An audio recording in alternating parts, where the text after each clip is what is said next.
Hoje estamos vendo capítulos 7, 8 e 9 de Levítico. E eu sei que Levítico provavelmente não está o primeiro livro na lista de favoritos da maioria das pessoas.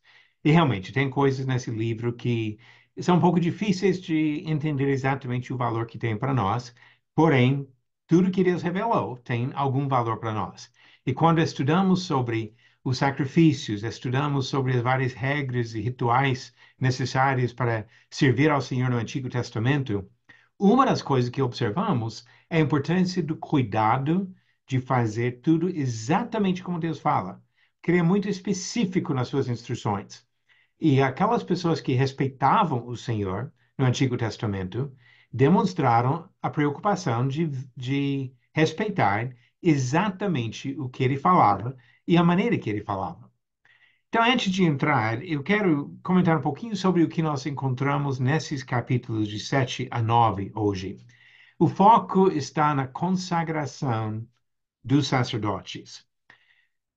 Já tivemos várias instruções sobre a questão de ofertas feitas ao Senhor, mas agora ele vai começar a focar mais nos sacerdotes. No final do capítulo 7, ele já começa a falar sobre algumas regras para os sacerdotes em relação a se alimentarem das ofertas, de quais ofertas podia comer, quem podia comer.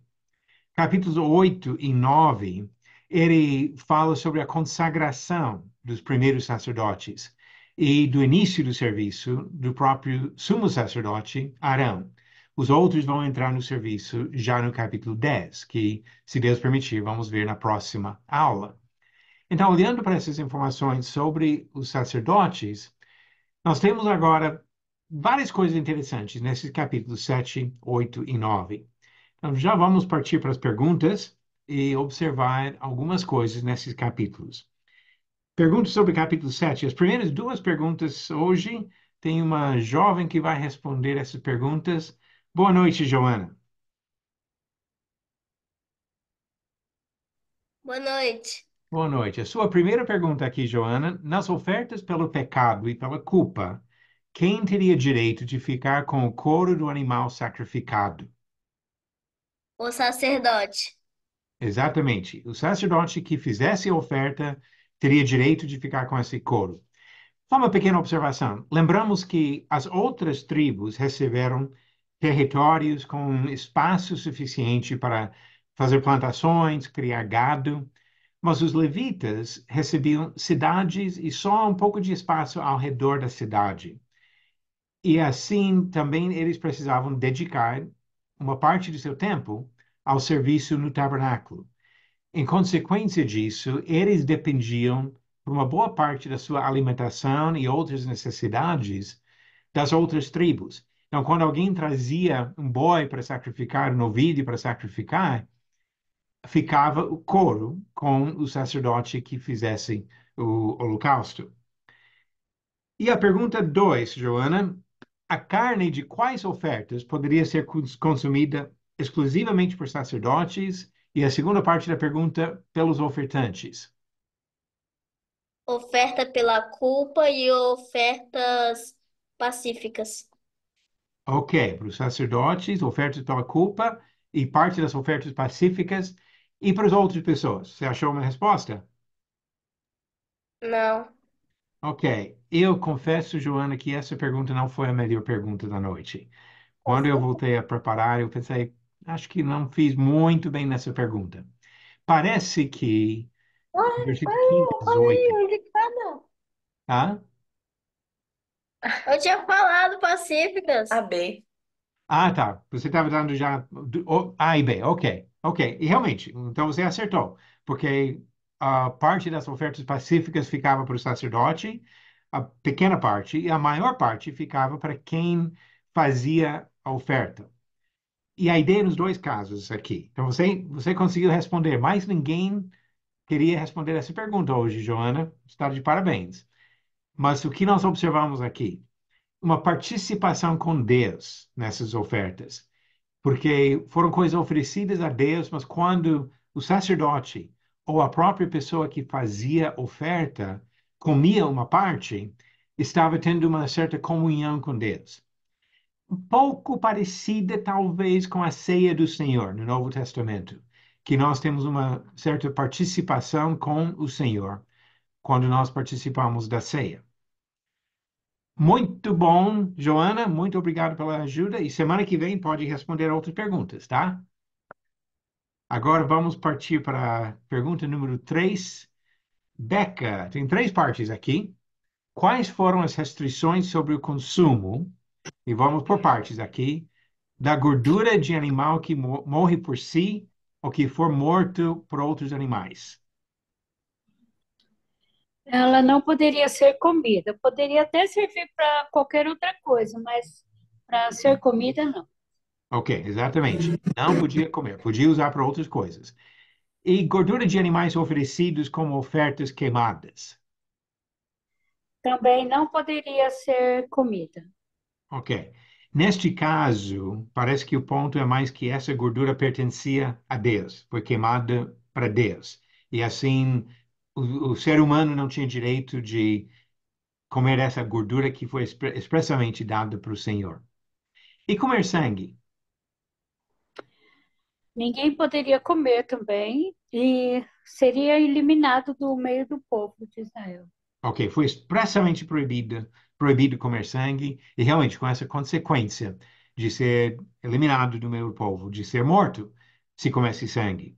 Algo que observamos antes da lei de Moisés e ainda no Novo Testamento, não com a pena de morte, mas como algo proibido para o cristão. Atos capítulo 15 inclui essa prática de comer sangue como algo ainda não aprovado, não permitido para o cristão. Ok, pergunta número 4. Já entrando no capítulo 8, eu tenho quatro voluntários hoje, mas ninguém queria responder a pergunta número 4. Então, eu mesmo vou responder aqui. As informações aqui envolvem todo o capítulo 8, porque ele fala de fazer algumas coisas com Arão, e depois algumas coisas com os filhos, depois ele volta e fala de Arão de novo, depois dos filhos. Então, para responder aqui, teria que ver realmente praticamente o capítulo inteiro. Por isso, uma só pergunta sobre o capítulo 8, mas essa pergunta tem 9 partes. Então, vamos lá. Olhando aqui, 9, 11 partes, eu acho. Então, a questão de lavar com água foi tanto o sumo sacerdote, Arão, como também os filhos, os outros sacerdotes. Usar uma túnica. Embora as túnicas foram diferentes, mas tanto Arão como os seus filhos usavam túnica. Isso, versículo 7, Arão, e versículo 13, os filhos. Usar um cinto. Nos mesmos versículos mostra que a roupa, vestimenta de Arão incluía um cinto, como também dos filhos dos outros sacerdotes. Agora vamos começar a observar algumas diferenças. A tiara era a coisa mais simples, que era dos próprios filhos, dos outros sacerdotes.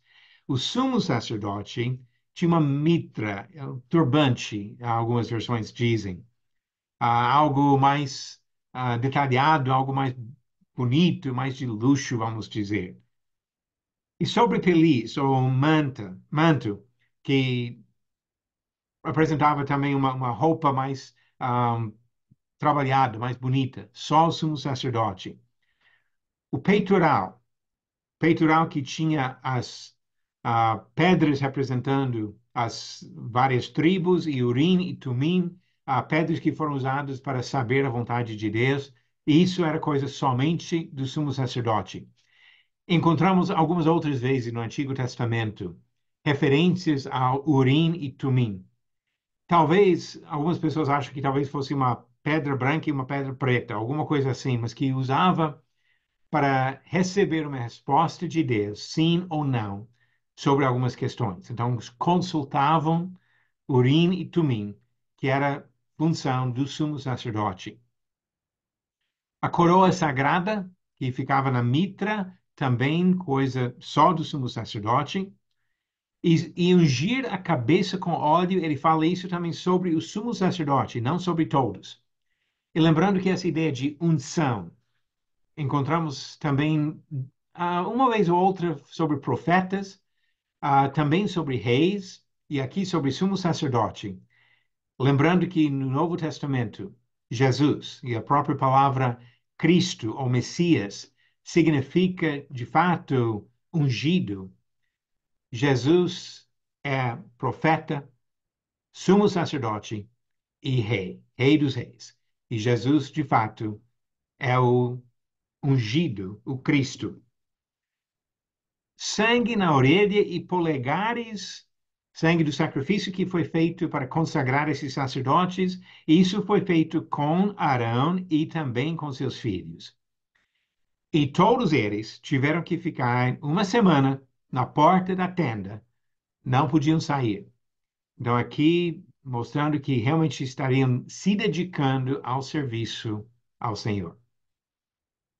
Ok, isso foi essa cerimônia de consagração dos sacerdotes, para eles começarem a entrar no serviço. E logo, logo, quando chegamos no capítulo 9 e 10, primeiro Arão e depois os outros começam o seu serviço no tabernáculo. Ok, vamos agora para o capítulo 9. E várias perguntas sobre o capítulo 9. A pergunta 5 ficou para o Léo. Léo, Moisés mandou que Arão trouxesse quais animais para ofertas ao Senhor? Um bezerro e um carneiro. Ok, um bezerro e um carneiro. Isso no capítulo 9, versículo 2. E aqui, como já vamos observar um pouco mais sobre isso em outra pergunta, a questão que Arão precisa fazer um sacrifício por si, que isso é um ponto importante quando chegamos ao Novo Testamento. E pergunta 6, Benita, um, ele mandou que o povo trouxesse quais ofertas? Um bode pelo pecado, um bezerro e um cordeiro sem defeito como um holocausto, um boi e um carneiro para oferta pacífica e oferta de manjares amassados com azeite. Ok, muito bom. Aí observamos vários animais, e além disso, oferta de cereais, que foi a responsabilidade do povo. Então, Arão precisa fazer sacrifício dele e depois os sacrifícios representando o povo, como ele representa para o próprio Senhor. Pergunta número 7, Beca, o que Moisés disse que aconteceria de especial naquele dia? O Senhor ia aparecer a eles, a glória do Senhor, né, apareceria para eles. Ok, exatamente. O Senhor apareceria ao povo, a glória do Senhor. E nisso, eu acho interessante como ele vincula isso à questão dos sacrifícios, porque ele acabou de falar, no capítulo 9, ele falou no versículo 2 sobre o sacrifício de Arão, 3 e 4 sobre os sacrifícios ou ofertas do povo, e no final do versículo 4 que ele diz, porquanto hoje o Senhor vos aparecerá. E novamente, versículo 6, a glória do Senhor vos aparecerá. Então, seria algo muito especial naquele dia, mas vinculado às ofertas. Isso ilustra para nós um princípio que encontramos outras vezes, que a lei fala de não chegar à presença de Deus de mãos vazias. Vamos voltar para o livro de Êxodo e observar no capítulo 23 de Êxodo, versículo 15. Guardarás a festa dos pães asmos, 7 dias comerás pães asmos, como te ordenei, ao tempo apontado no mês de Abibe, porque nele saíste do Egito. Ninguém apareça de mãos vazias perante mim. Isso falando sobre a Páscoa. Capítulo 34 de Êxodo, 34, versículo 20, ele diz, o jumento, porém, que abrir a madre, resgatá-lo-ás com o cordeiro. Mas se o não resgatares, será desnucado.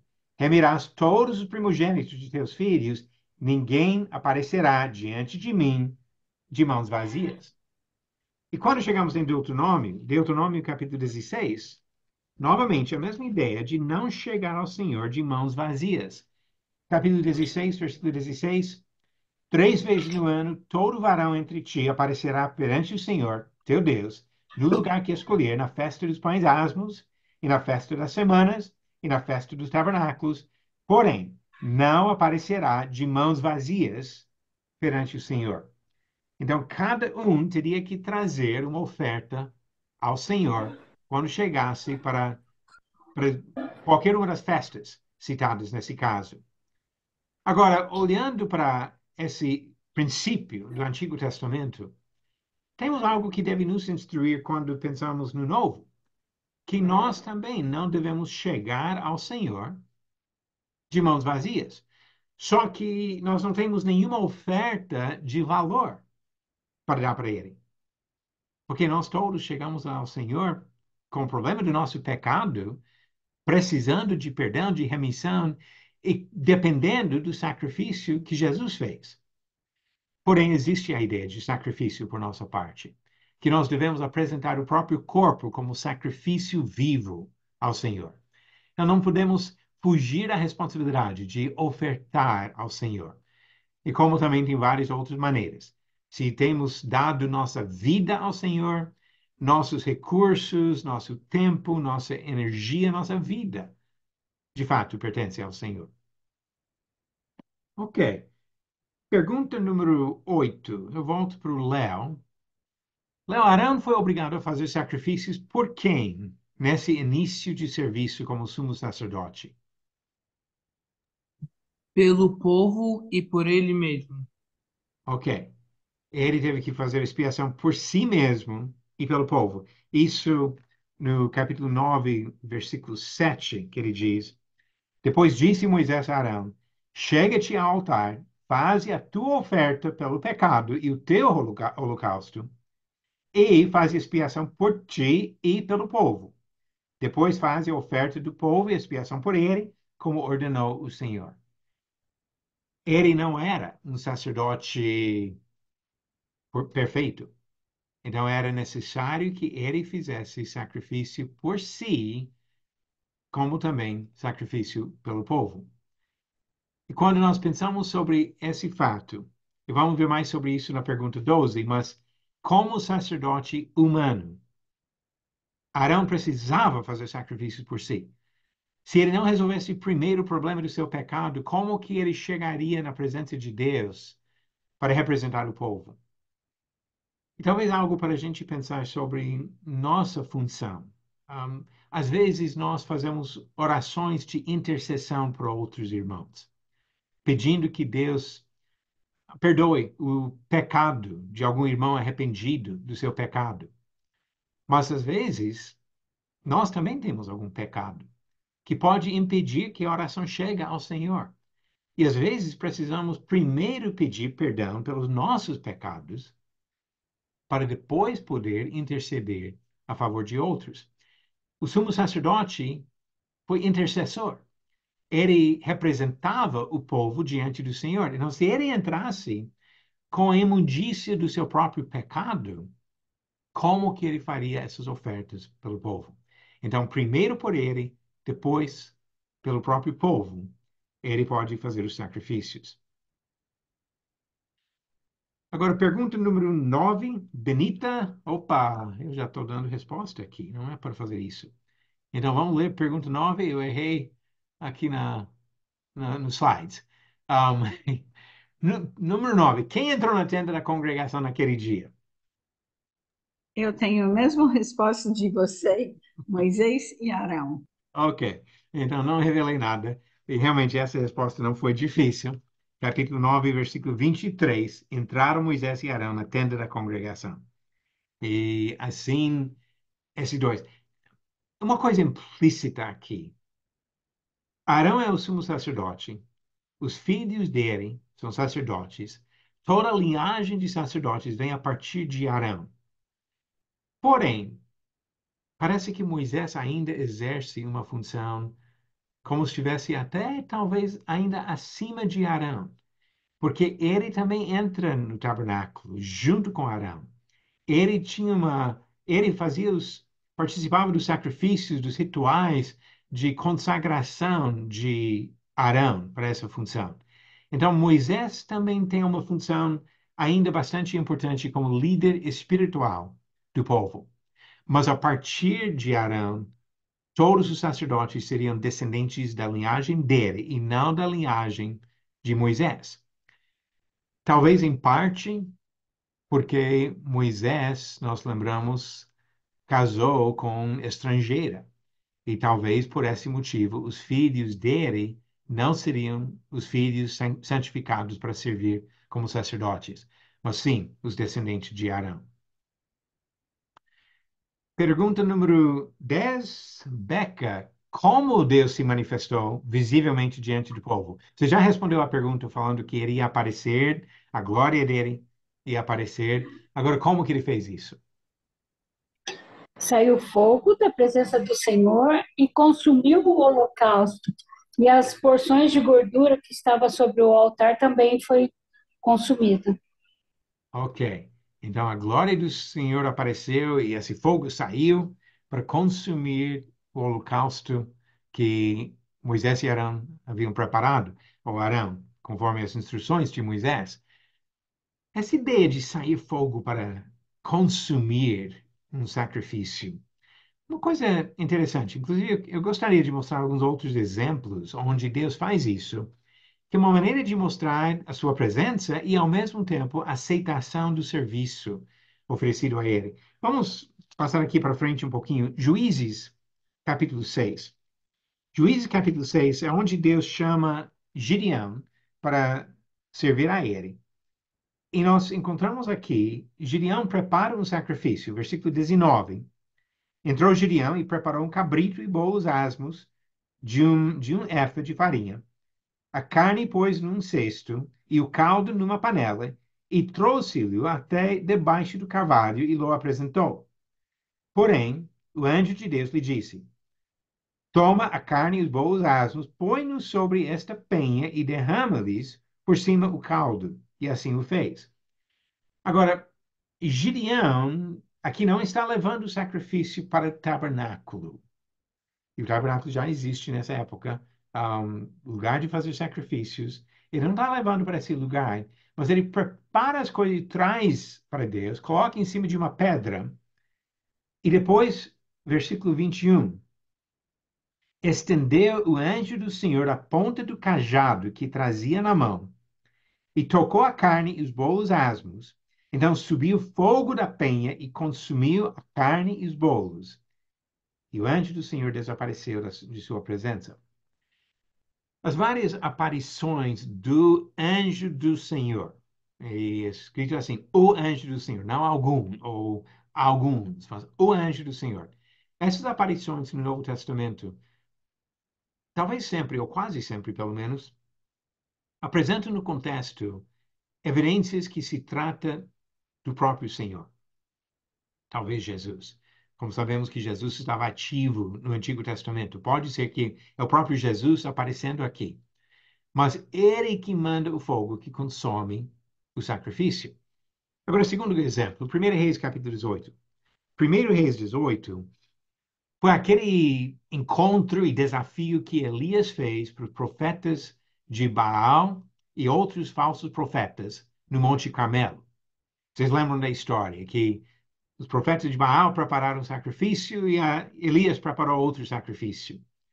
E os profetas de Baal ficaram implorando para o Baal, dançando, se cortando, fazendo de tudo para Baal mandar fogo para consumir o sacrifício, e nada aconteceu. Depois, Elias pediu para jogar um monte de água em cima do sacrifício dele, molhando completamente o sacrifício, a lenha, e pediu uma vez. E capítulo 18, versículo 38, mostra a resposta à oração de Elias.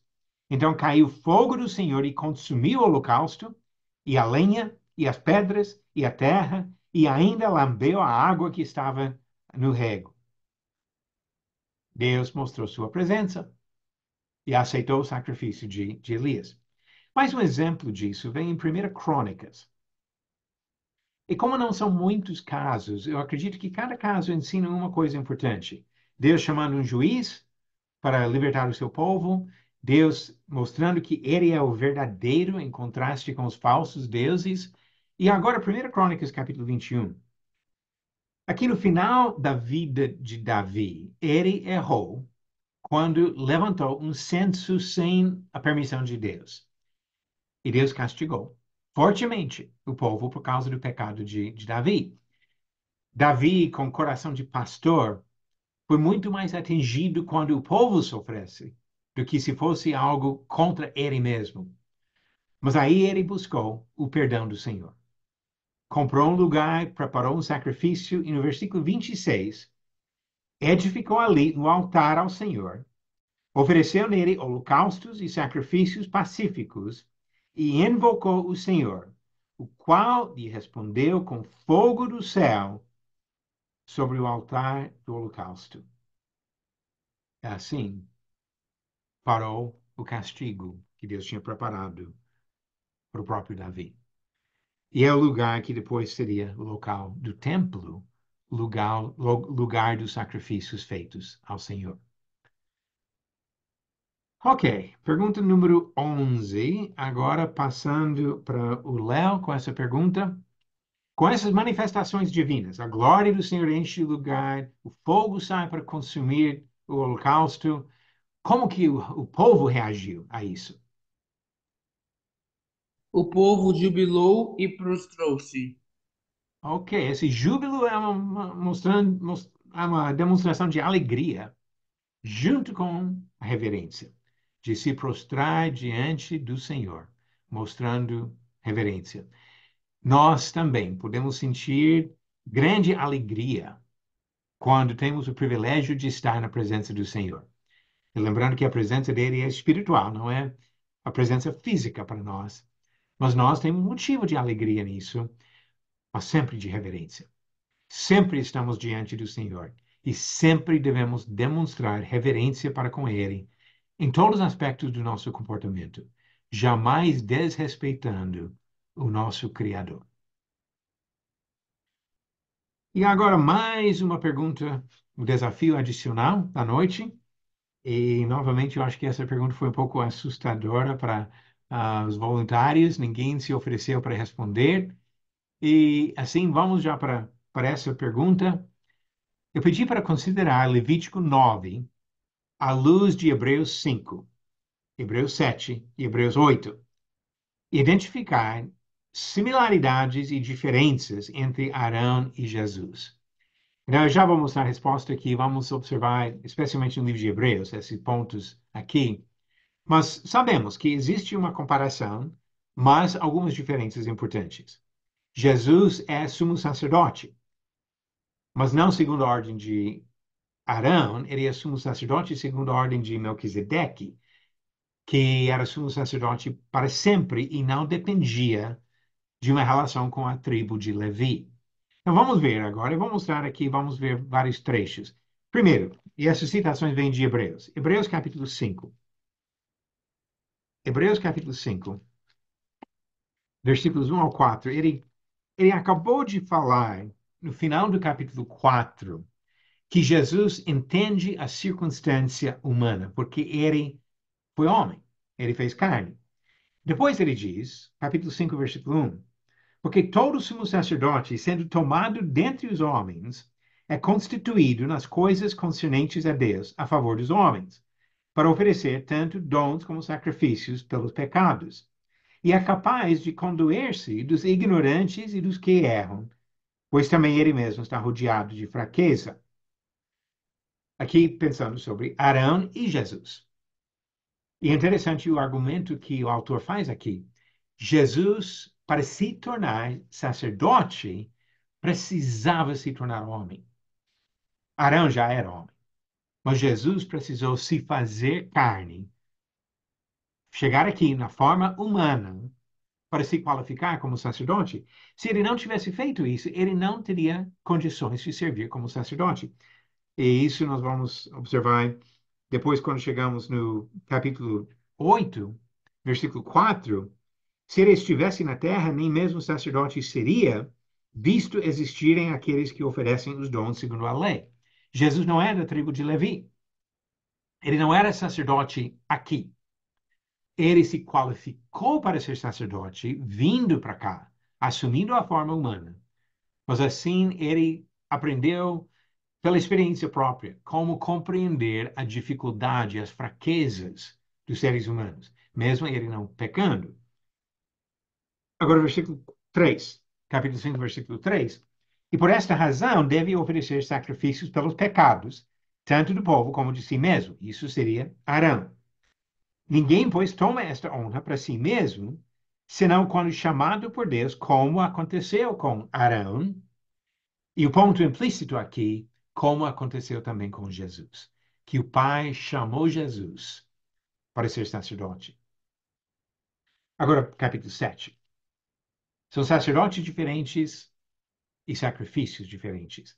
Capítulo 7, versículo 26. Com efeito, nos convinha um sumo sacerdote como este, santo, inculpável, sem mácula, separado dos pecadores e feito mais alto do que os céus. Agora, não está falando sobre Arão. Isso é Jesus. Que não tem necessidade, como os sumos sacerdotes, Arão e os seus descendentes, de oferecer todos os dias sacrifícios, primeiro por seus próprios pecados, depois pelos do povo. Porque fez isto uma vez por todas, quando a si mesmo se ofereceu. Porque a lei constitui sumos sacerdotes a homens sujeitos à fraqueza, mas a palavra do juramento, que foi posterior à lei, constitui o Filho, perfeito para sempre. Por isso que ele se ofereceu uma vez por todas, como diz capítulo 9, versículo 28. Agora uma semelhança, capítulo 8, versículo 3. Pois todo sumo sacerdote é constituído para oferecer tantos dons como sacrifícios. Por isso, era necessário que também esse sumo sacerdote tivesse o que oferecer. Arão não podia entrar de mãos vazias e Jesus não entrou de mãos vazias. Quando Jesus voltou para o céu, entrou no tabernáculo celestial, entrou no Santo dos Santos, como sumo sacerdote que entrou para ficar, ele levou o seu próprio sacrifício. Então, ele foi ao mesmo tempo o sacerdote e o cordeiro, sacrificado para salvar o mundo do seu pecado. Diferenças, mas ao mesmo tempo semelhanças entre Arão e Jesus Cristo. Então, Arão serve como tipo de Jesus, sombra apontando para Jesus. Mas a perfeição do sacerdócio e a perfeição do sacrifício encontramos somente em Jesus. Como eu falei no início da aula, talvez Levítico não seja o livro favorito da maioria das pessoas, porém é um livro que tem muitas sombras importantes que nos levam a compreender melhor o que Jesus Cristo fez por cada um de nós. Então, eu fico feliz com a participação de todos vocês. Então, para a semana que vem, capítulos 10, 11 e 12, que inclui a história de Nadab e Abiú, uma história muito importante que ensina uma lição super importante para todos nós. E ilustrações que usei na aula de hoje vêm de fontes que permitem o uso, mas respeitando os direitos autorais dos artistas e editoras que publicam essas imagens. E como sempre, queremos incentivar vocês a aproveitar outros recursos para o estudo, para aprender mais sobre a palavra de Deus, seja em mensagens diárias de áudio, em vídeos. Estamos tentando colocar 5 a 6 vídeos novos por semana agora no nosso canal no YouTube, que aparecem também no site Estudos da Bíblia. Então pode aproveitar, bastante coisa para aprender e pode também compartilhar essas mensagens livremente com outras pessoas.